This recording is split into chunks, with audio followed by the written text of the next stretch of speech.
மீண்டுமாய் உங்களை யாவரையும் சந்திப்பதில் மிக்க மகிழ்ச்சி. இந்த நாள்ல நாம் எபிரேய நிருபத்திலிருந்து வேத பாடங்களை படித்துக் கொண்டிருக்கிறோம். 90வது பகுதிக்குள்ளாக வந்திருக்கிறோம். கடந்த நாட்கள்ல எப்படி ஒரு இஸ்ரவேல் தேசம் உருவாகிட்டு, அது உருவாகிய விதம், எப்படி தேவன் செயல்பட்டார் என்பதை குறித்தெல்லாம் நாம் பார்த்து கொண்டிருந்தோம். இந்த நாள்ல நான் நினைத்தேன் எபிரேயர் 12ஆம் அதிகாரம் 18வது வசனத்திற்கு நேர போய்விடலாம் என்று. ஆனால் ஒரு முக்கியமான ஒரு நிகழ்வு, கிறிஸ்தவ சரித்திரத்திலேயே நடந்த ஒரு துயரமான சம்பவம். அதை குறித்து உங்களோடு பகிர்ந்து கொள்ள விரும்புகிறேன். ஏன்னா இது கிறிஸ்தவர்கள் செய்த மகா பெரிய தவறு. அதனை சிலுவை போர் என்ற தலைப்பில் உங்களுக்கு இந்த நாள்ல பகிர்ந்து கொள்ள விரும்புகிறேன். த குருசேட்ஸ் என்று சொல்லுவார்கள், சிலுவை போர். இந்த சிலுவை போர் எப்போ நடந்தது, எதற்காக நடந்தது என்பதை குறித்து இந்த நாள்ல தியானிக்க போகிறோம். அதற்கு முன்பதாக நம்ம அடிப்படை வசனம் எபிரேயர் 12:16, ஏசாவையும் யாக்கோபையும் ஒப்பிட்டு நாம் பார்த்தோம். தேவன் யாக்கோபை எவராக ஆசீர்வதித்தார், அவர் எப்படி ஒரு தேசமாக அது உருவாயிற்று. 1948ஆம் வருடம் மே மாதம் 14ஆம் தேதி மாலை இஸ்ரவேல் நாடு பிரகடனப்படுத்தப்பட்டது. இந்த நாட்டிற்கு சேம் வீஸ்மான் ஜனாதிபதியாகவும் டேவிட் பென்குரியன் பிரதம மந்திரியாகவும் நியமிக்கப்பட்டனர். ஆனால் கிபி 70 பலவிதமான சாம்ராஜ்யம் என்று சொல்வதை கேட்ட காலங்கள், ரோமர்கள் வந்தார்கள், பைசாண்டியர் காலம், பலவிதமான பல ஆட்சியாளர்கள் வந்தார்கள், பலவிதமான பிரிவுகளிலிருந்து வந்து பலஸ்தீனத்தை பிடித்து ஆட்சி செய்தார்கள்.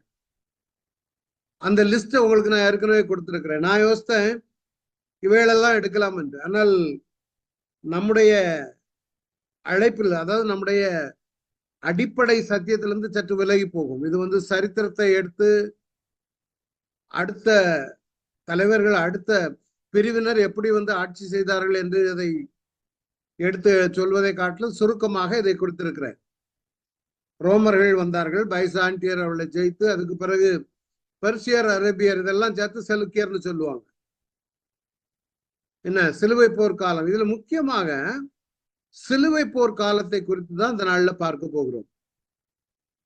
அது பிறகு நேரம் 1948 இன்னொன்று பார்த்தோம். 1948க்கு பிற்பாடு இஸ்ரவேலுக்கு எதிராக அநேக யுத்தங்கள் முடிந்தன. கடந்த வாரம் இதோடு கொண்டு வந்து நிறுத்தினேன்.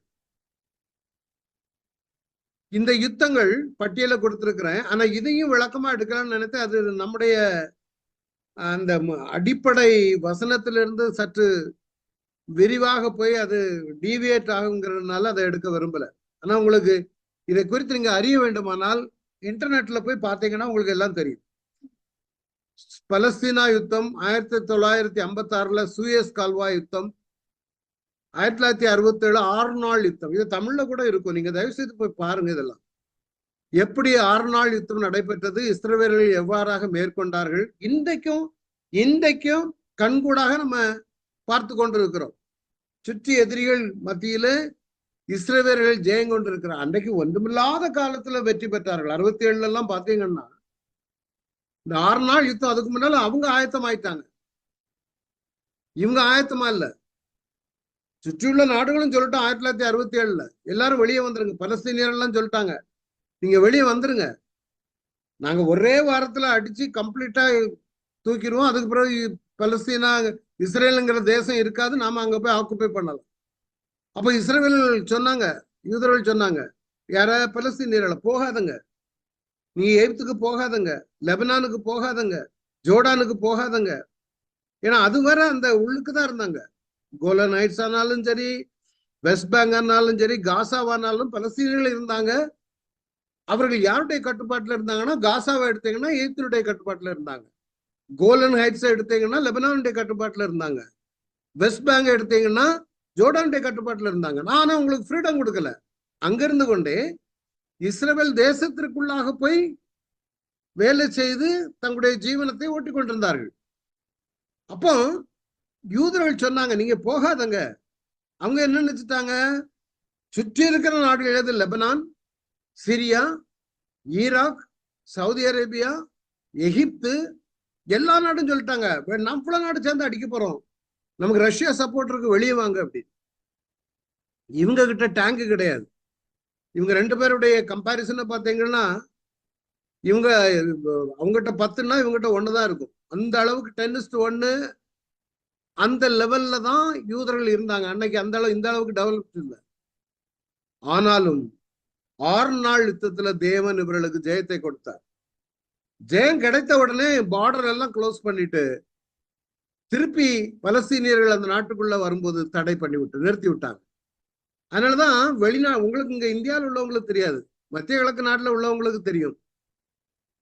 வேர் ஆர் யூ ஃப்ரம், உங்க பாஸ்போர்ட் எந்த ஊர்னு கேட்டா அவன் சொல்லுவான், I am a பலஸ்தீனியன் with Jordan passport, I am a பலஸ்தீனியன் with Egyptian passport, I am a பலஸ்தீனியன் with Lebanon passport. எல்லாம் ஐ எம் எ ரெஃப்யூஜி, அகதிகளாக தான் சுற்றி உள்ள நாடுகளை வைத்துக் கொண்டிருந்தார்கள்.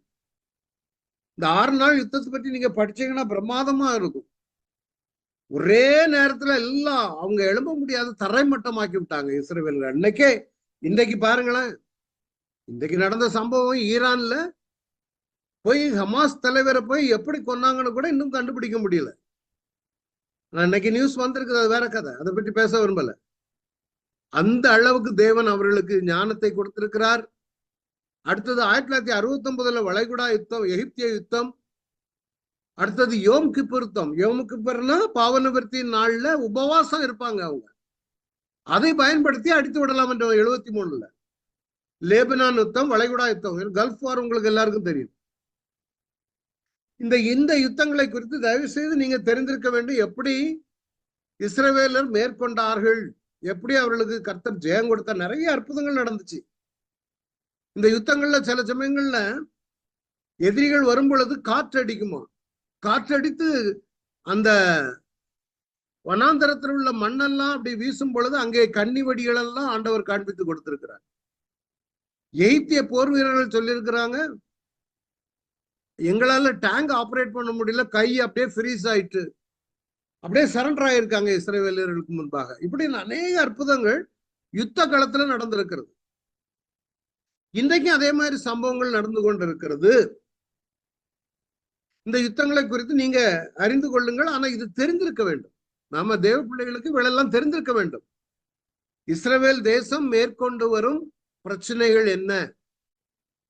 அன்னைக்கு கூட இந்த பிரதர் பிரைம் மினிஸ்டர் நெட்டன்யாகு சொல்றார், நதி துவங்கி கடற்கரை வரும் மட்டுமுள்ள இடம்னா இந்த ஜனங்களுக்கு தெரியாது, நமக்கு தெரிந்திருக்க வேண்டும்.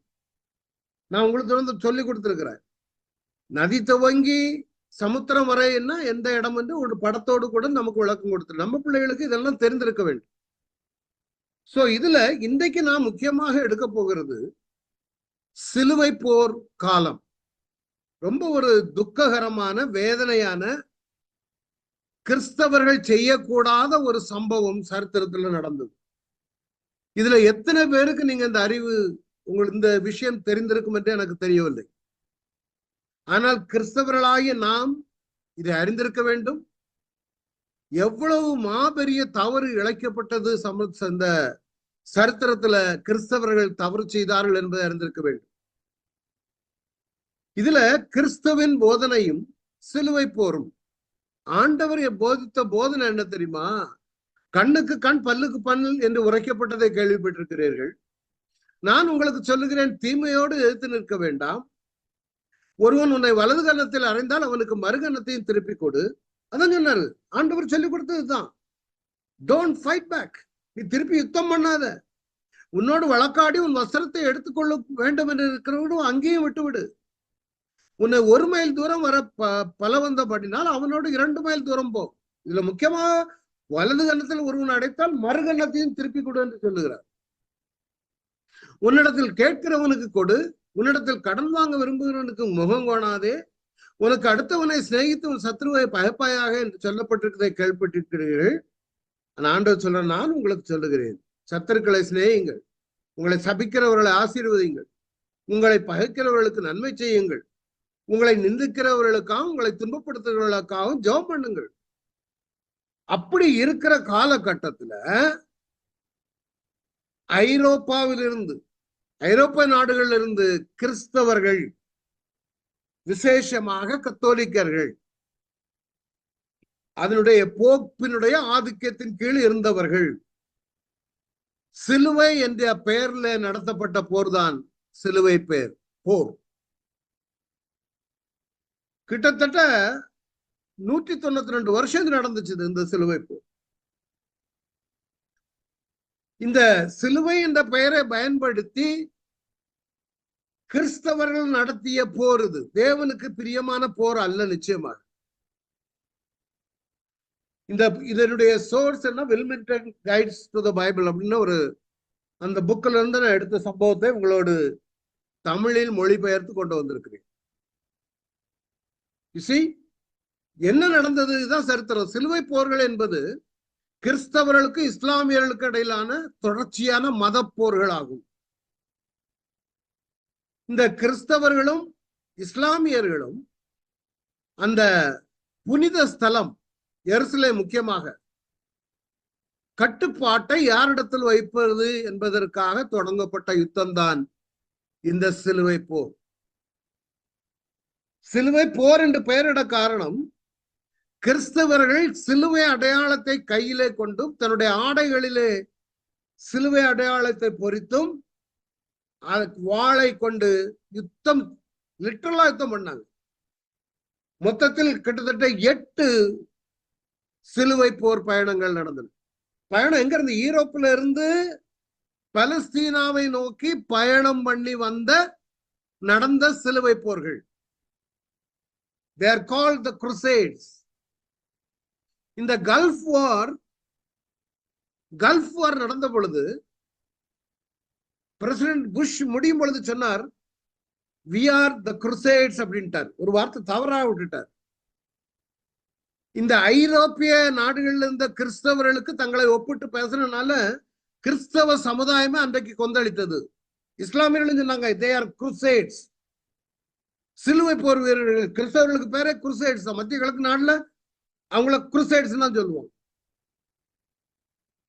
ஆண்டவர் நமக்கு சொல்லி கொடுத்தது, இப்படி நீ ஆளையும் சிலுவை அடையாளத்தையும் போய் யுத்தம் பண்ணு, லிட்டரலா நீ யுத்தம் பண்ணுன்னு சொல்லி. பழைய ஏற்பாட்டுல தாவீது யுத்தம் பண்ணது வேற, புதிய ஏற்பாட்டுல ஆவிக்குரிய யுத்தத்தை தான் சொல்லுகிறார். எபேசியர் 6ஆம் அதிகாரத்துல சர்வாயுத வர்க்கம் அது வேற. ரட்சிப்பென்னும் தலைச்சிராவையும், நீதி என்னும் மார்க்கவசத்தையும், சத்தியம் என்ற இடைக்கச்சையும், ஆயத்தம் என்ற பாதரட்சை, சுவிசேஷத்தை கொண்டு சொல்லுகிற பாதரட்சைகளையும், வலக்கையிலே என்ன வசனம் என்ற ஈட்டியையும், sword, the spirit of the sword, ஆவிக்குரிய பட்டயம், இடக்கையிலே விசுவாசம் என்ற கேடகமான தவிர சிலுவை பதித்த கேடகம் அல்ல. ஆனா இவர்கள் சர்வாயுத வர்க்கத்தை மறந்து விட்டார்கள். உலகத்தார் யுத்தம் பண்ணுகிறது போல ஆடைகளை அணிந்து கொண்டு சிலுவையின் பெயர்னால யுத்தத்தை நடப்பித்தார்கள். ஒருவேளை கான்ஸ்டன்டைன் ஜெயித்த பொழுது, கான்ஸ்டன்டைன் ஒரு கேள்வி, அது சரித்திரம் என்ன சொல்லுகிறது, அவருக்கு ஒரு சிலுவை அடையாளம் விஷன் காணப்பட்டது வானத்துல. இந்த அடையாளத்தில் நீ மேற்கொண்டால் ஜெயிப்பா என்று சொல்லி கான்ஸ்டன்டைன் யுத்தம் பண்ணியதாகவும் அதன் மூலம் ஜெயம் பெற்றதாகவும், அதன் அடிப்படையில் ஒருவேளை இவர்கள் வந்திருக்கலாம், எனக்கு தெரியாது. இஸ்லாமியர்களுக்கு இவர்களுக்கு நடந்த யுத்தம் நடந்தது 1999 முதல் 1291 இடையில் நடந்தன. 96 அல்லது 99 2 வகையான ஸ்டேட்மெண்ட் இருக்கிறது.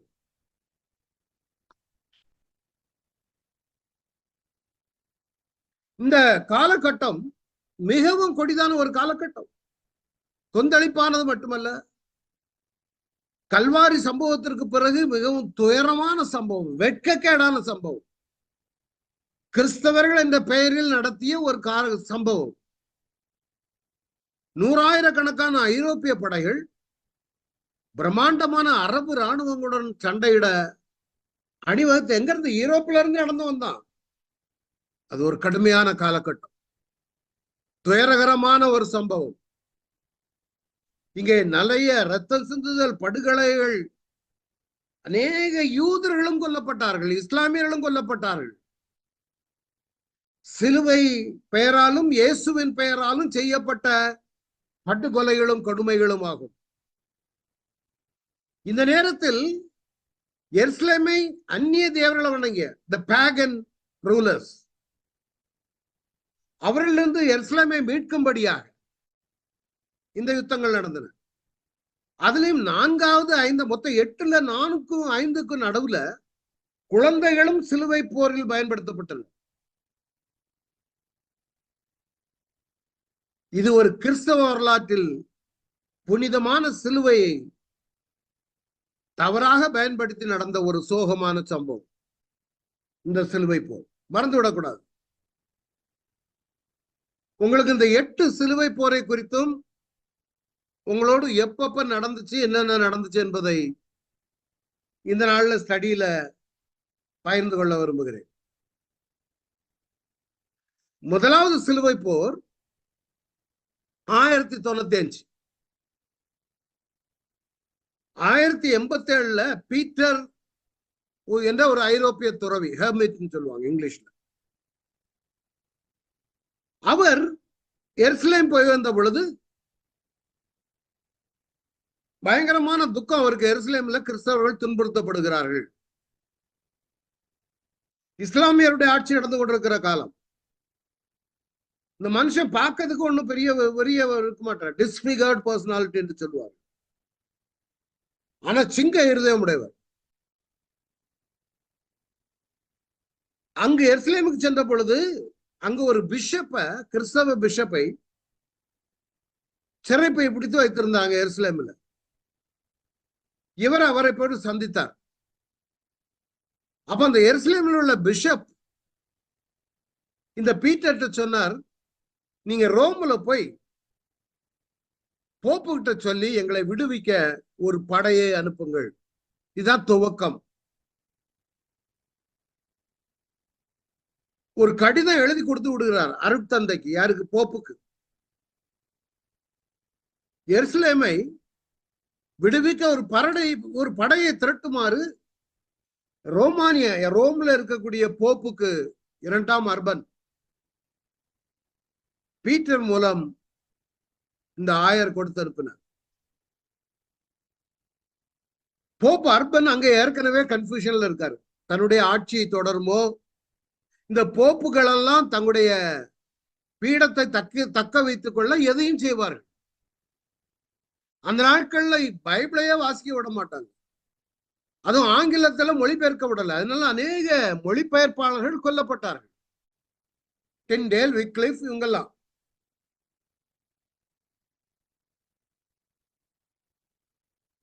இன்டெலிஜென்ஸ் சொல்லுவாங்க, பணம் போட்டா உனக்கு பரலோகம், இப்படி எல்லாம் நிறைய தவறான போதகங்கள். இந்த கடிதத்தை அர்பன் பார்த்த உடனே இது தன்னுடைய பீடத்தை, தன்னுடைய பதவியை வலுப்படுத்த பிரயோஜனமா இருக்கும்,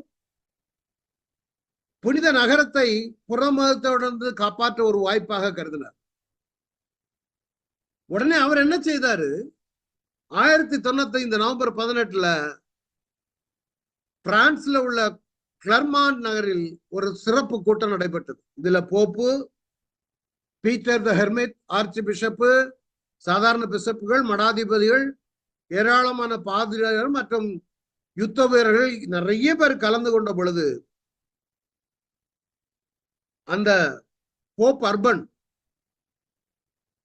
பீட்டரை அறிமுகப்படுத்த அவர் ஒரு பயங்கரமான பேச்சு, அனல் பறக்கும் உரையை நிகழ்த்தினார். அவர் என்ன பேசினார் பாருங்க. எருசலேம் எல்லைகளிலிருந்து ஒரு துர்ச்செய்தி வந்திருக்கிறது. யார் ஜனங்களை தூண்டி விட்டு பேசுறாரு? யார? பிஷப்புகளை, பாஸ்டருங்களை. இவருடைய பயங்கரமான தூண்டுதல்,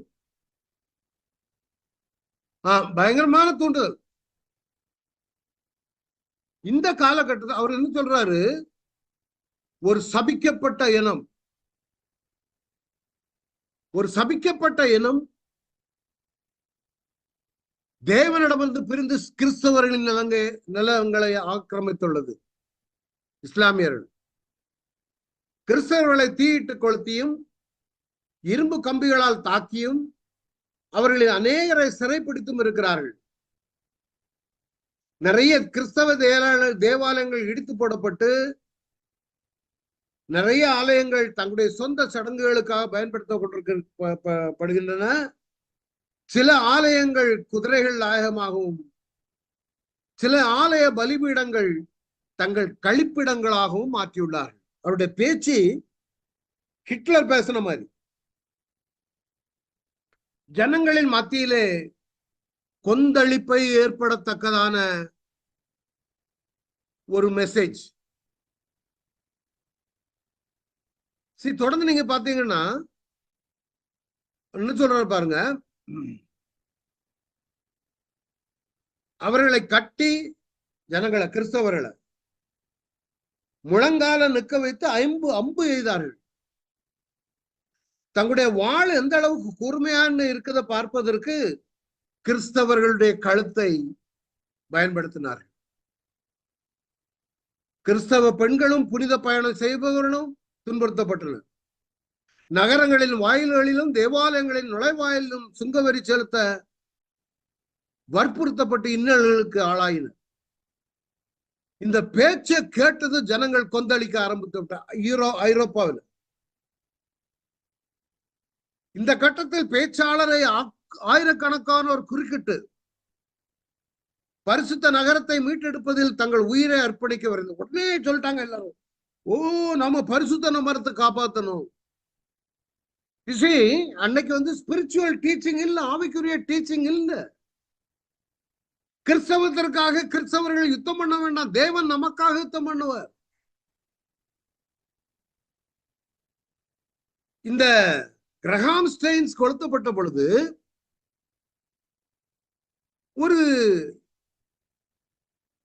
எனக்கும் ஒரு இஸ்லாமிய சகோதரன், மலையாள சகோதரன், நான் அங்க ஆஸ்பத்திரியில வேலை பார்க்கும் பொழுது எங்க 2 பேருக்கும் ஒரு நண்பர், கபீர்னு பேரு, நல்ல மனுஷன். அப்ப அந்த காலகட்டங்கள்ல கிராம் ஸ்டெயின்ஸ் கொளுத்தப்பட்ட பொழுது அவர் சொன்னாரு, எந்த ஆணு நீங்களு, உங்களுக்கு மலையாளம் புரியும்னு நினைக்கிறேன், ക്രിസ്ത്യാനികൾ തെമ്മാടികളാണ്. എന്താ ബ്രദറെ, എന്താ അങ്ങനെ പറയുന്നത്? ഞങ്ങളുടെ ഇമാം, ഡൽഹി ഇമാം പറഞ്ഞിട്ടുണ്ടല്ലോ, ഞങ്ങള് നിങ്ങൾക്ക് ആയുധം തരാം, ആംസ് തരാം. നിങ്ങളും யாரு, கிறிஸ்தியானிகளும் இஸ்லாமியர்களும் நம்ம 2 பேரும் சேர்ந்து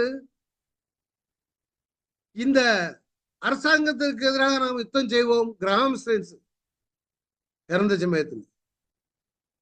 அப்போ கிறிஸ்தவ பிஷப்பு கிட்ட, டெல்லி பிஷப் கிட்ட சொல்லிருக்காரு, நாங்க ஆர்ம்ஸ் தரோம், நாம 2 பேரும் சேர்ந்து இவர்களுக்கு எதிராக யுத்தம் பண்ணுவோம்.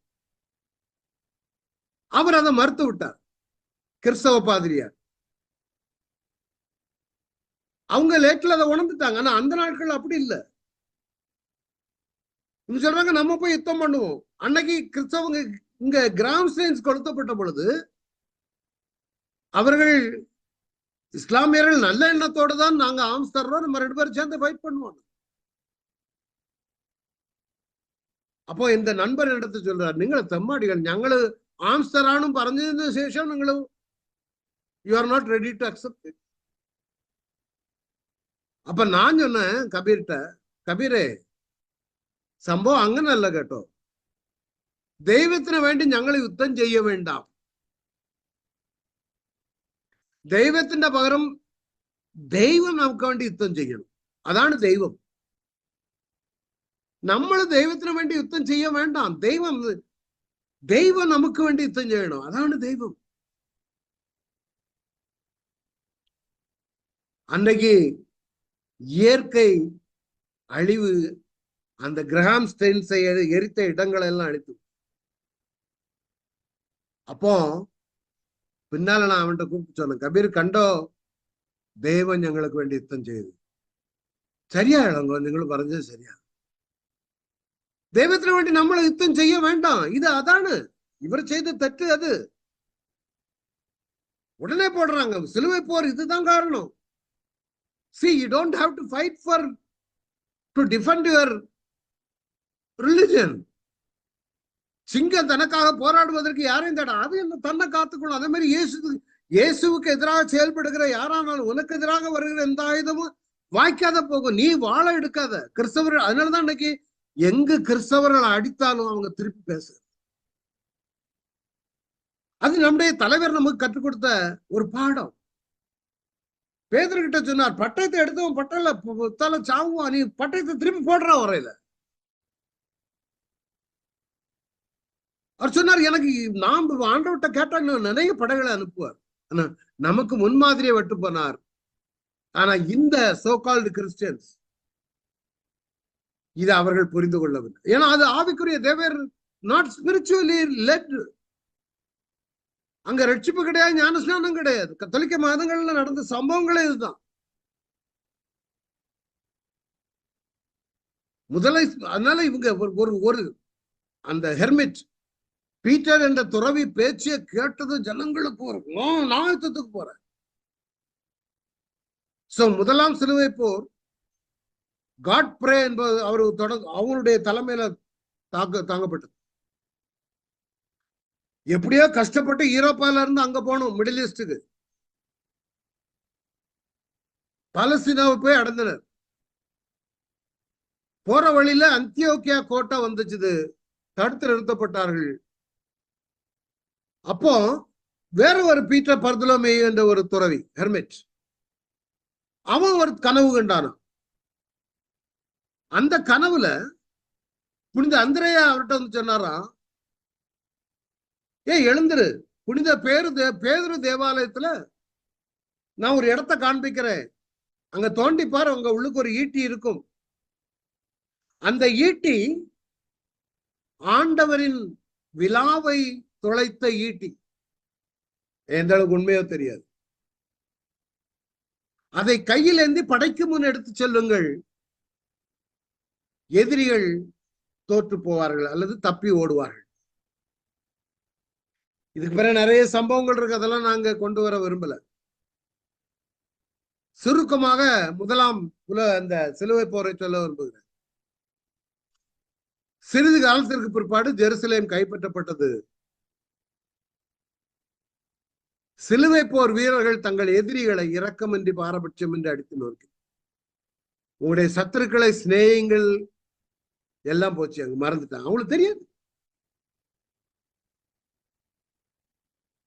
யாரால அநேக இஸ்லாமியர்கள் கொல்லப்பட்டார்கள். யூரோப்ல இருக்கக்கூடிய யூதர்களையும் போய் அவங்க அடிச்சு கொண்டாங்க. காட்ஃப்ரே ஜெருசலேம்ல ஆளுநராகவும் பாதுகாவலராகவும் தேர்ந்தெடுக்கப்பட்டார். முதலாம் சிலுவை போர் வெற்றியாக இருக்கும். அடுத்தது 1146 இரண்டாவது சிலுவை போர்.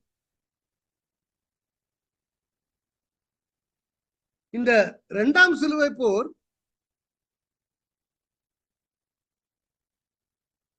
ஒரு சின்ன மாற்றம், சரி பரவாயில்ல. இதை தொடங்கினது போப் இக்வீனஸ். இந்த பெர்னாட் என்பவர் பேசின பேச்சை கேட்டது. இதை இந்த பேச்சில தான் ஜனங்களை தூண்டி எழுக்கிற காரியம். இந்த இரண்டாம் சிலுவை போர்ல 2,50,000 பேர் தங்களுடைய உயிரை இழந்தார்கள். இது மிகவும் பெரிய பேரழிவை கொண்டு வந்தது. இது தொடங்கினது யாரு? போப் இக்வேனஸ் III, மூன்றாம் போப். இதுக்கடையில இது இரண்டாம் போருக்கும் மூன்றாம் போருக்கும் நடுவுல ஒரு பயங்கரமான அச்சுறுத்துதல். சலாவுதீன் ஒரு இஸ்லாமிய தலைவர், பெரிய அரபு ராணுவ வீரர். அவர்தான் அந்த கிழக்கு கேட்டை அடைத்த ஆள், கிழக்கு வாசல். இவருடைய தலைமையில முற்றிலுமாக சிலுவை போராளிகளை தோற்கடித்தார். இரண்டாம் சிலுவை போர். தனது வெற்றிகளை தொடர்ந்த சலாவுதீன் எருசலேம் நகரை கைப்பற்றினார். முற்றிலுமா தோற்கடிச்சு எருசலேமை பிடிச்சார். இந்த இடம் யுத்தம் நடந்த இடம் கலிலேயா கடலுக்கு அருகில். அடுத்தது மூன்றாம் சிலுவை போர். மூன்றாம் சிலுவை போர் 1189 இருந்து 92 வரை, கிட்டத்தட்ட 3 அல்லது 4 வருடங்கள். இந்த யுத்தத்தை முன்னின்று நடத்தியவர் இங்கிலாந்து மன்னர் ரிச்சர்ட் த லயன் ஹார்ட். சிம்ம இருதயமுடைய ரிச்சர்ட். இவங்களுக்கு இஸ்லாமிய இராணுவத்திடம் தோற்றுப்படப்படினால திரும்ப மூன்றாவது சிலுவை போரை நடத்தி எப்படியாவது எருசலேமை மீட்டு எடுக்க வேண்டும் என்ற ஒரு ஆதங்கம். சலாவுதீனால் முன்னர் கைப்பற்றப்பட்ட கிறிஸ்தவ கோட்டைகள் சிலவற்றை அவர் கைப்பற்றினார். ஆனா எருசலேமை மீட்க முடியவில்லை.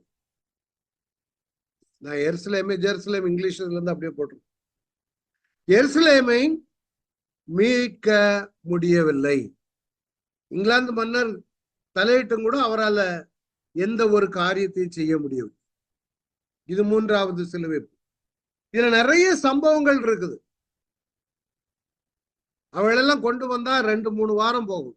உங்களுக்கு இதை கம்ப்ளீட்டா ஃபில்டர் பண்ணி தேவையான காரியங்களை மாத்திரம் உங்களோடு பகிர்ந்து கொண்டிருக்கிறேன். இந்த மூன்றாவது சிலுவை போர் இதுவரை நீங்க பாத்தீங்கன்னா போப்பு தலையிட்டு இருக்கிறாங்க, கத்தோலிக்க துறவிகள் தலையிட்டு இருக்கிறாங்க, அண்டை நாடுகள் உள்ள அரசர்கள் தலையிட்டு இருக்கிறாங்க. எல்லாமே யூரோப்ல இருந்து வந்தக்கூடிய அருட்தந்த போப்புட்டு இருந்து வரக்கூடிய அவர்களை சார்ந்துதான் இந்த யுத்தங்கள் நடைபெற்றது.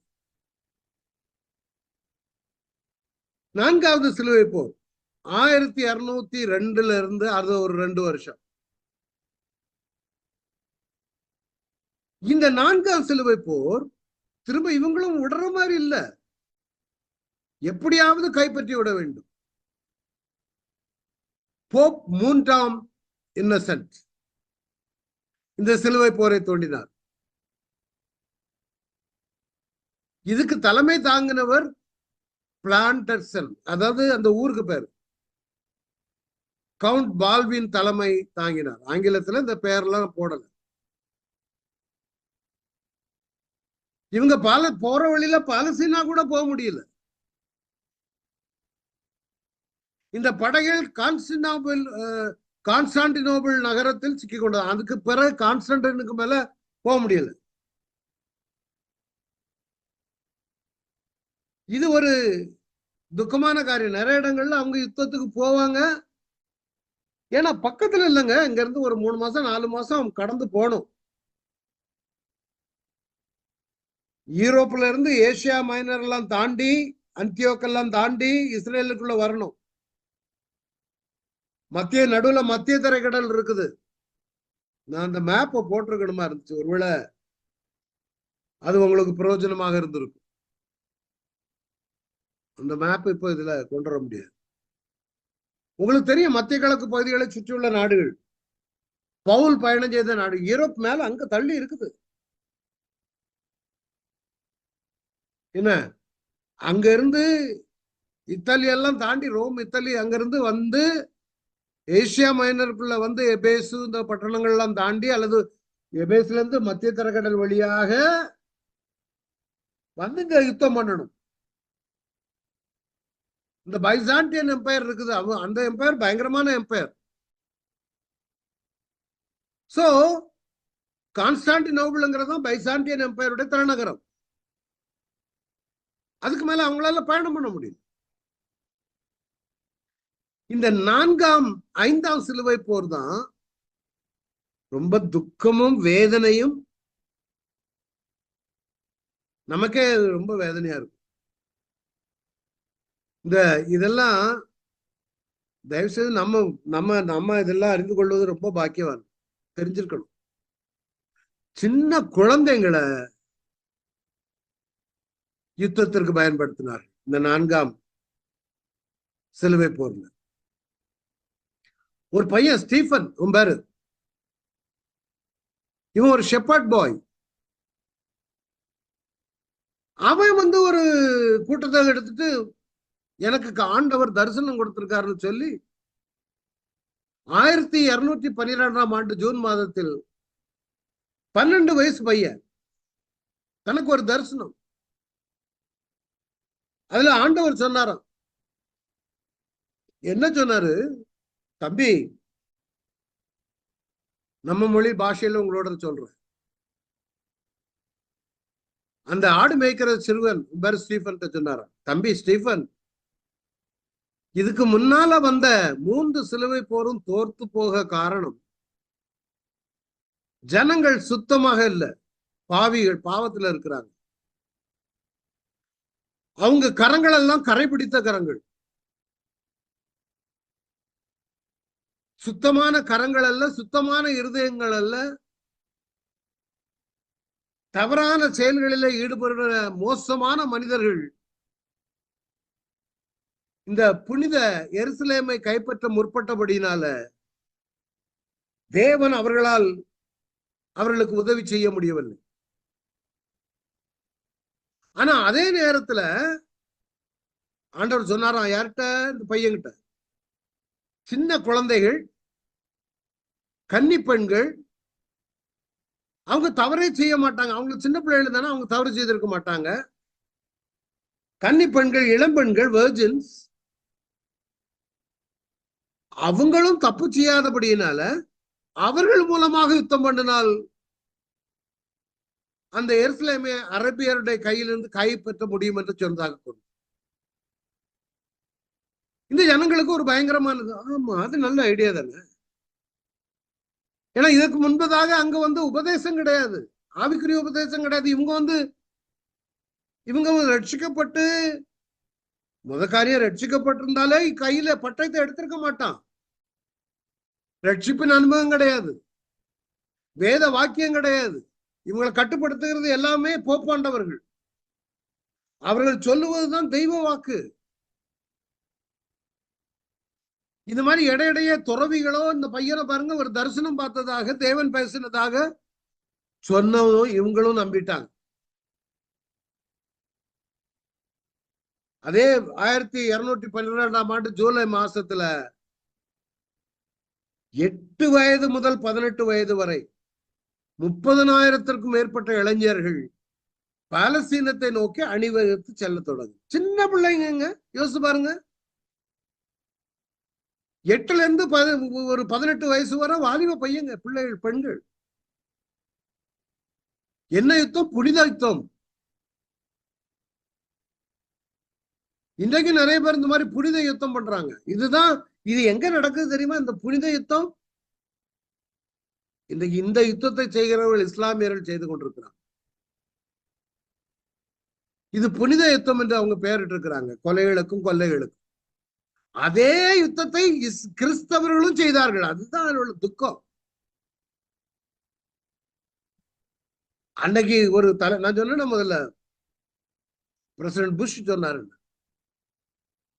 we are crusades. அது தவறான ஸ்டேட்மெண்ட். நம்முடைய ஆண்டவர் இந்த யுத்தத்தை இப்படி செய்ய சொல்லி தரல. നമ്മള് കുത്തിയിരുന്ന് പ്രാർത്ഥിച്ചാ മതി. ഞാൻ പറഞ്ഞതുപോലെ சொன்ன பிரதரே, பிரார்த்திச்சா மதி, தெய்வம் நமக்கு வேண்டி. அது நல்ல ஞாபகம் எடுத்துக்கொள்ளுங்க. உங்க வாழ்க்கையில பிரச்சனைகள் இருக்கலாம், அதுக்காக வேண்டி நீங்க போய் நின்று யுத்தம் பண்ண வேண்டாம். கர்த்தர் எனக்காக யுத்தம் பண்ணுவார். நீங்க வெறுதே இருந்து குத்தி இருந்து பிரார்த்திச்சா மதி. அதான் முக்கியம். சிலவங்க கிறிஸ்தவர்களுக்கு எதிராக செயல்படும் பொழுது கோஷம் போடுறது, அவங்களுக்கு எதிரான ஸ்டேட்மெண்ட் கொடுக்கிறது, அதை ஒண்ணு நீங்க செய்ய வேண்டாம். English the lion can defend himself itself. சிங்கம் தன்னை காப்பாற்றிக் கொள்ளும். சிங்கத்துக்காக நீங்க யுத்தம் பண்ண வேண்டாம். எங்க வேதத்தை நிறைய பேர் கொளுத்துறாங்க தீயிட்டு. அதுக்காக நீங்க இன்னைக்கு இஸ்லாமிய மதத்துல எடுத்துக்காங்களேன், அவங்களுடைய புனித புத்தகமாகிய குரான், இத யாரும் எதுவும் செய்யக்கூடாது, டெசிக்ரேட் பண்ணக்கூடாது. அப்படி ஏதாவது தீயிட்டு கொளுத்தினாலோ ஏதாவது செய்தாலோ உடனடியாக அவர்களுக்கு மரண தண்டனை, சுட்டு கொல்லப்படுவார்கள். அவர்களுக்கு விரோதமாக ஏதாவது செவரில், இன்னைக்கு பாகிஸ்தான்ல அதான் நடக்குது. அவர்களுக்கு மதங்களுக்கு விரோதமாக ஏதாவது எழுதிட்டா உடனடியாக கிறிஸ்தவர்கள் சிறையில் அடைக்கப்பட்டு துன்புறுத்தப்படுகிறார்கள். நான் மத்திய கிழக்கு நாட்டுல இருக்கும் பொழுது அங்க லேபர் கேம்ப்னு ஒண்ணு உண்டு. நம்ம பையங்கெல்லாம் வேலை பார்க்க வேண்டிய இடம். நாங்க அங்க போய் பைபிள் ஸ்டடி எல்லாம் நடத்துகிறது. அப்போ ஒரு தம்பி சொன்னார், பிரதர் விஷயம் தெரியுமா என்ன, நாங்க தங்கி இருக்க கேம்ப் பக்கத்துல ஒரு கப்போர்டு உண்டு. அங்க அடுத்தால மசூதி இருக்குது. அந்த கப்போர்டுல நிறைய அவருடைய புனித புத்தகங்களை வைத்திருந்தாங்க. அந்த புனித புத்தகங்களை, குரானை, கொஞ்சம் பூனைக்குட்டிகள்லாம் அதை கிழிச்சு போட்டுச்சான். அதுக்கு தெரியாத அது என்ன புத்தகம் என்று இதை கிழித்து போட்ட உடனே அடுத்த நாள் இது முனிசிபாலிட்டியில இன்ஃபார்ம் பண்ணதும் அவங்க நேர எல்லா பூனைக்குட்டிகளையும் சுட்டு கொண்டுட்டாங்க. அதே நேரத்தில் அநேக மசூதிகள் அடிக்கப்படும் பொழுது அங்க வைக்கப்பட்டிருக்கிற அவருடைய புனித புத்தகங்கள் எல்லாம் அழிந்து போகும். அதை பற்றி அவர்கள் கவலைப்படுகிறது. நிறைய இடங்கள்ல அவர்கள் புனித ஸ்தலம் என்று கருதுகிற இடங்கள் எல்லாம் அணுக்குண்டுகளால் தகர்க்கப்படுகிறத பார்க்கலாம். அதே நேரம் பாருங்க, கிறிஸ்தவர்களுக்கு வேதாகமும் உலகத்திலேயே அதிகமாக அளிக்கப்பட்ட புத்தகம் வேதாகம். வேதாகமத்தை பாதுகாக்க நீயும் நானும் ஒண்ணும் யுத்தம் பண்ண வேண்டாம். வேதாகம் தன்னை காத்துக்கொள்ளும். வேதாகமும் உன்னை காப்பாற்றும். அண்மையில ஒரு போட்டோ பார்த்தேன். ஒரு ஆளு நியூ டெஸ்டமெண்ட் பாக்கெட்ல வச்சுட்டு யுத்தத்துக்கு போயிருக்கு. குண்டு வந்தா நியூ டெஸ்டமெண்ட் தடுத்து விட்டு அவருடைய இருதயத்திற்குள் நுழைய முடியும். சமயங்களில் கர்த்தர் நடந்துக்கிற காரியம் பெருசு. இப்போ அண்மையில நடந்தது, ஒரு ஆள் இவ்வளவுதான் திரும்பினார், தப்புனார். இப்படி திருந்திருந்தா உயிரோடு போயிருக்கும். யாரு? ட்ரம்ப் எடுத்துக்காங்களே, ஃபியூ மில்லிமீட்டர் இப்படிதான் போயிருக்குது. இப்படி போன குண்டு இப்படி திரும்பி இருந்தா நேர போயிருக்கும். அல்லது இப்படி திரும்பின ஒரு இப்படி திரும்பி இருந்தா நேர உள்ளுக்கு போயிருக்கும். இது தேவன் நமக்காக அவர் யுத்தம் பண்ணுவார். 8 வயசு பிள்ளைகளையும் 18 வயசு பிள்ளைகளையும் நீ கொண்டு போனியே, நீ யாருப்பா? இவங்க பெரிய தலைவர்கள், கிறிஸ்தவத்தை நடத்திய பெரிய தலைவர்கள். இதை பின்பற்றி செல்லுகிற அநேக கத்தோலிக்கர்கள் உண்டு. கத்தோலிக்க நண்பர்களுக்கு நான் கேட்டுக்கொள்ளுகிறேன், இதெல்லாம் சரியா முறையா? வேதம் இதையா நமக்கு போதிக்கிறது? கர்த்தர் நமக்காக யுத்தம் பண்ணுவார். பாடுகிறல்ல, எனக்காக யாவையும் செய்பவரே, செய்து முடிப்பவரே, என் பாரங்கள் என் சுமைகள் பாதத்தில் இறக்கி வைத்துள்ளேன். ஏசையா உம்மைத்தானே என் முன்னே நிறுத்தியுள்ளேன். அவ்வளவுதான்.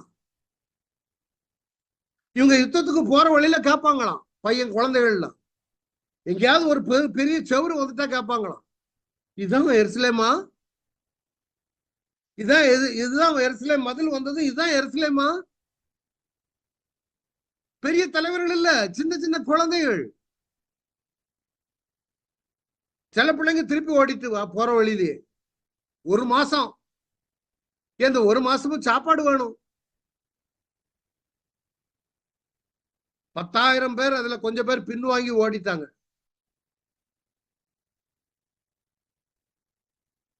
நிறைய பேர் போற வழியிலேயே குழந்தைகள் எல்லாம் மரித்து போறது. இதை முன்னிட்டு நடத்தினவர்கள் the so called popes, அருட்தந்தையர். ரொம்ப துக்கமான காலம் இது. கடல் வந்துட்டுனா, கடலை பார்த்த உடனே தண்ணீரை கடக்கும் போது அவைகள் உண்மையில் புரளுவதில்லை, அக்கினியை நடக்கும் போது அவைகள் உன்னை பற்றாது. அந்த வசனங்களை பயன்படுத்தி எப்படி செங்கடல் 2ஆக பிரிந்து இடம் கொடுத்ததோ அது போல எங்களுக்கு இடம் கொடுக்கும் என்று சொல்லி தண்ணீரை நோக்கி ஓடுனாங்களாம். கடல் கண்ணில் பட்டதும் தண்ணீர் தங்களுக்காக பிரிந்து விடும் என்று முழுமையாக எதிர்பார்த்து ஓடினார்கள். அப்படி அவ்வாறு செய்யாத போது அது 6,000 குறைஞ்சு மரித்து கொண்டே வந்தாங்க. 30,000. இது கடையில வியாபாரிகள், அடிமை வியாபாரி, அவங்க கப்பலை கொண்டு நிறுத்திட்டு சொன்னாங்க, நீங்க வாங்க, நாங்க உங்களை கப்பல்ல கொண்டு போய் பலஸ்தீனாவுக்கு அழைத்து செல்லுகிறோம். அந்த பிள்ளைகளுக்கும் ஒண்ணும் தெரியாது. ஆஹா, வசதியா போச்சே, கப்பல்ல நேர ஆப்பிரிக்கால கொண்டு போய் எகிப்திலையும் ஆப்பிரிக்காவிலும் அடிமைகளாக இருக்கு. ஒரு ஜெர்மானிய 10 வயசு பையன் தலைமையில ஒரு கூட்டம் வந்துச்சு, நிக்கோலஸ். இதே கதிதான் அவர்களுக்கு நேர்ந்தது. நிறைய சின்ன பிள்ளைகள் எல்லாம் கொண்டு போய் வித்துட்டாங்க ஐயா, அடிமை ஆயிடுச்சு, அடிமை சந்தையில. யோசிச்சு பாருங்க, எவ்வளவு துக்கமும் வேதனையும் கேவலமும். நாம கிறிஸ்தவர்கள் இப்படி இருக்கக்கூடாது. இன்னைக்கு நான் இவ்வளவு எம்பசைஸ் பண்ண காரணம், ஆண்டவருடைய போதனை வேறு, இது வேறு. உலகத்தாருக்கு ஒத்த வேஷம் தரிக்க வேண்டாம். நம்முடைய தேவனுக்கு, உங்களுக்கு இந்த தமிழ்நாடோ இந்தியாவோ எங்கனாலும் உனக்கு ஆண்டவர் சொல்லிருக்க, உனக்கு எதிராக வருகிற எந்த ஆயுதம் வாய்க்காது, நீங்க ஜெபம் பண்ணுங்க. சில கிறிஸ்தவ பிரிவினர்கள் இன்னைக்கும் அதுக்காக போராடி கொண்டிருக்கிறார். அதை காட்டிலும் மேலானது நாம் ஜபிக்கும் பொழுது கர்த்தர் நமக்கு நம்முடைய உரிமைக்கு பதில் கொடுப்பார். நம்ம ஜபித்தோம், இந்திய அரசியல்ல நிறைய மாற்றங்களை நாம் பார்த்து கொண்டிருக்கிறோம், ஜெபத்திற்கு கிடைத்த பதில். அதனாலதான் இன்னைக்கு எங்க பார்த்தாலும் கிறிஸ்தவர்கள் அடிக்கும் பொழுது நிர்வாணமாக்கி துன்புறுத்தப்படுத்துகிறார். யாரும் திருப்பி அடிக்கிறது, எந்த சபையினரும் திருப்பி அடிக்கிறது இல்லை. சில குரூப்புகள் இருக்காங்க, அரசியல் பிரிவினர்கள், கிறிஸ்தவர்கள் என்று கூறிக்கொண்டு செயல்படுகிறவர்கள். அந்த 3-4க்கு நடுவுல இந்த குழந்தைகள் இப்படியாக பயன்படுத்தப்பட்டார். 5ஆம் சிலுவை பூ. இதுல செயல்பட்டவர் ஹங்கரி மன்னன். ஒரு 3 வருடம் நடந்த சம்பவம். ஹங்கரி, ஜெர்மன், அங்குள்ள பேரரசர்கள் இவங்க நேர போய் எகிப்தை பிடிச்சுட்டாங்க. எகிப்தை ஆக்கிரமித்த உடனே அங்கு உள்ள இஸ்லாமியர்களுக்கு பயம், கவலைப்பட்டார்கள். நல்ல கவனிங்க, அன்றைக்கு இன்னைக்கு நாம் பார்க்கிற பலஸ்தீனம் இஸ்லாமியர்கள் கரத்தில் இருந்தது. அவங்க கையில, இஸ்லாமியர்கள் கையில, அவர்களின் ஆதிக்கத்திற்கு கீழாக இருந்த பலஸ்தீனம். அப்போ இங்கிருந்து போன ஐரோப்பிய படை வீரர்களுக்கு ஒரு ஆப்ஷன் கொடுத்தாங்க. நீங்க எகிப்துல இருந்து வெளியே போனீங்கன்னா பாலஸ்தீனம் முழுவதையும் நான் உங்களுக்கு தந்து விடுகிறோம். இது ஒரு பிரம்மாண்டமான ஒரு சலுகை. அன்னைக்கு இதுக்கு இவங்க கட்டுப்பட்டு பலஸ்தீனத்தை வாங்கியிருக்கலாம். நீங்க எகிப்துல இருந்து வெளியே போங்க, உங்களுக்கு பாலஸ்தீனாவை உங்க கண்ட்ரோலுக்கு நாங்க வாங்கி தரோம். ஒரு நாள் இது போல ஒரு சலுகை கிறிஸ்தவர்களுக்கு கிடைக்கல. இதை பயன்படுத்தி ஏதாவது வந்திருக்கலாம், தெரியல. ஆனால் நடந்தது என்ன? இவங்க என்ன செய்தாங்க? ஆனால் பேராசை பிடித்த சிலுவை போகிறார். இவங்களுக்கு ஒரு பேராசை. என்ன பேராசை? எகிப்துல பயங்கரமான கோல்டு இருக்குது, செழிப்பு வாய்ந்த பிரதேசம். அதனால இந்த கருவூலங்களை கைப்பற்றி அதுல ஈர்க்கப்பட்டபடியினால அந்த கொடுத்த வாய்ப்பை அவர்கள் மறுத்து விட்டார். இதன் மூலம் எல்லா காலத்திலும் மிகப்பெரிய வாய்ப்புகளில் ஒன்றை இழந்து போனார். நல்ல ஒரு வாய்ப்பு. இது 5ஆம் சிலுவை போரின் காலம். மொத்த 8.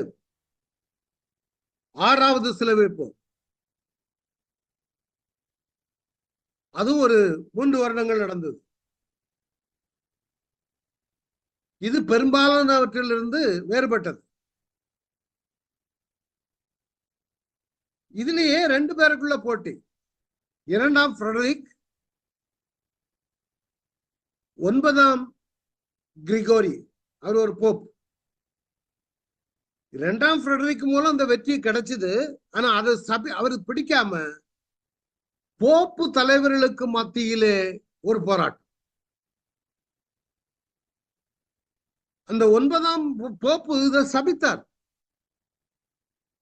இது சரியான வெற்றி அல்ல,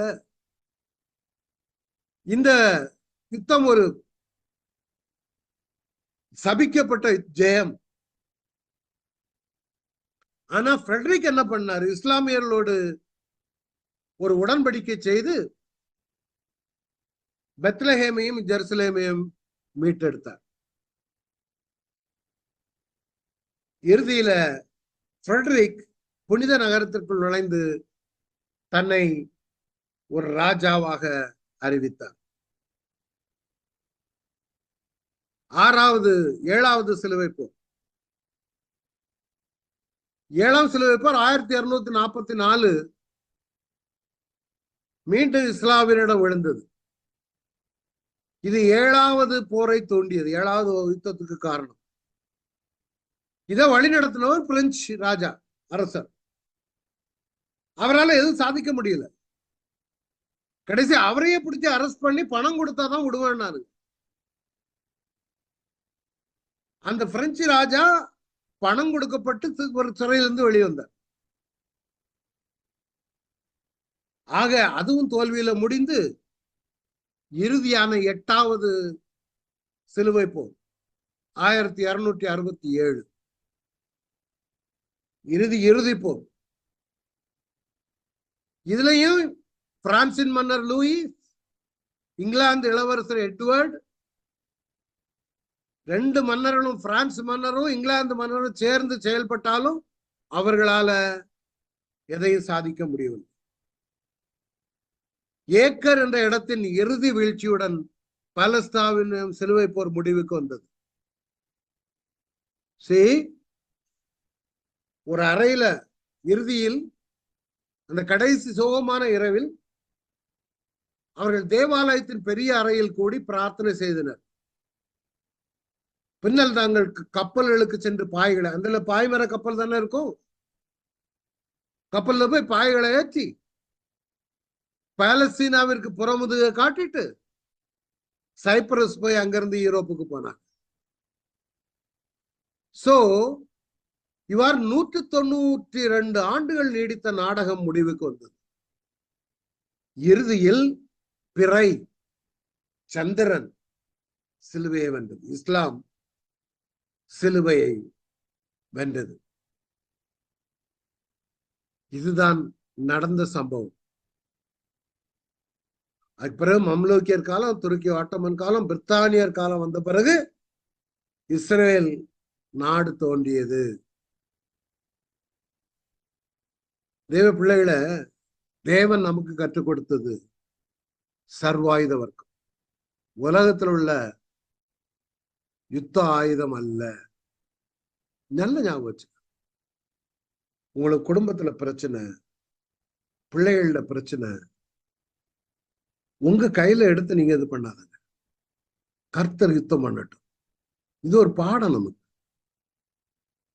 புற மதத்தவர்களை போற நம்ம பட்டயத்தை தூக்க கூடாது. பட்டயத்தை எடுக்கிறவன் பட்டயத்தால தான் சாகும். நான் மலையாளத்துல ஞாபகம் வச்சு, குத்தி இருந்து பிரார்த்திச்சா மதி. கர்த்தர் நமக்காக யுத்தம். இந்த நேரத்துல உங்களுக்கும் ஏதாவது கேள்வி இருக்கலாம், பிரச்சனை இருக்கலாம். நான் ஜெபிக்க போகிறேன். நான் விருதே இருந்து பிரார்த்திச்சா மதி. ஜெபித்தாலும் போதும். எல்லாம் சேர்ந்து ஜெபிப்போம். நல்ல ஆண்டவரே துதிக்கிறாயா. எல்லாரும் உங்க பிரச்சனைகள் இருக்கலாம், தலையில கையை வைத்து கர்த்தர் எனக்காக யுத்தம் பண்ணுங்க ஆண்டவரே. நன்றி ஏசப்பா, அலக்கரதி. எல்லாரும் சேர்ந்து ஜெபிப்போம். நன்றி ஆண்டவரே, நன்றி ஆண்டவர் இயேசுவே, நன்றி. எல்லாரும் சேர்ந்து ஜெபம் பண்ணும். அவருடைய பாரத்துல நீ எனக்காக யுத்தம் பண்ணுவேன். அல்ல, யுத்தம் கர்த்தருடையது. நீங்க சும்மா நின்று கொண்டு ரட்சிப்பை காண்பீர். யுத்தம் கர்த்தருடையது. யுத்தம் கர்த்தருடையது. தயவு செய்து மறந்து போகாதுங்க. கர்த்தர் உனக்காக எனக்காக யுத்தம் பண்ணுவார். கர்த்தாவே இந்த நாள்ல யுத்தம் பண்ணும் ஐயா. யுத்த வீரனாய் இருக்கிறபடியால் நன்றி சொல்லுங்க ஆண்டவர்ட்ட. எனக்காக யாவற்றையும் செய்பவரே, என் பாரங்கள், என் சுமைகள் எல்லாவற்றையும் உன் பாதத்துல இறக்கி வைக்கிறேன் ஐயா. உண்மை மாத்திரம் என் கண் முன்பாக வைத்து ஓடுகிறேன். எனக்காக யுத்தம் பண்ணுங்க. என் பிள்ளைகளுக்காக யுத்தம் பண்ணுங்க. என் குடும்பத்திற்காக யுத்தம் பண்ணுங்க. என் வியாதிகளுக்காக யுத்தம் பண்ணுங்க. நான் போராட்டத்துல ஜெயம் பெறத்தக்கதாக யுத்தம் பண்ணுங்க. எனக்கு ஜெபம் பண்ண ஞானம் தாருங்க, வல்லமை தாருங்க. ஆளுக செய்யுங்க ஆண்டவரே. அல்லேலூயா, அல்லேலூயா. மகாத்திய ஒரு விஷயம் ரகாத்தியா. வந்திருக்கிற ஒவ்வொருவருக்கும் நீ பதிலளிக்கிறபடியால் நன்றி. பாரங்கள் எல்லாரும் இறக்கி வைத்துட்டாங்க ஆண்டவர். விடுதலை கொடுங்க. யூடியூப்ல கேட்கிறவர்களுக்கு விடுதலை கொடுங்க ஆண்டவர். In the mighty name of Jesus, I declare deliverance. I declare victory in the name of Jesus. என்ன நடந்தாலும் போதும், கர்த்தர் எனக்கு முன்பாக சென்று கோணலான வேளை சபையா. கர்த்தர் உனக்காக யுத்தம் பண்ணுவார் பிள்ளைகள.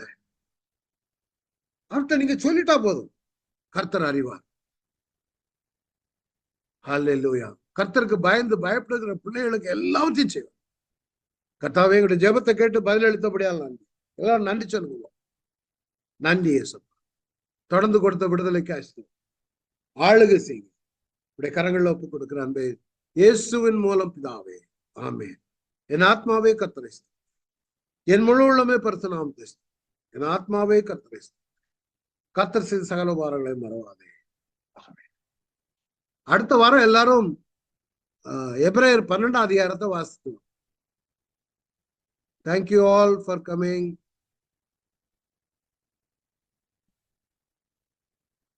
Praise the Lord. ரொம்ப நன்றி ஐயா. டெல்விஸ் நல்லா இருக்கீங்களா? எல்லாருக்கும் thank you. நல்லா இருக்கு. Thanks for praise Lord pastor. Praise Lord. Thank you all. நல்லா இருக்கு pastor. ரொம்ப சந்தோஷம். Thank you pastor. Praise Lord. Thank you. Praise the Lord. Thank you pastor. Thank you for coming. Praise Lord. Henry நல்லா இருக்கீங்களா sister? Oh pastor. Oh, thank you. Thank you all.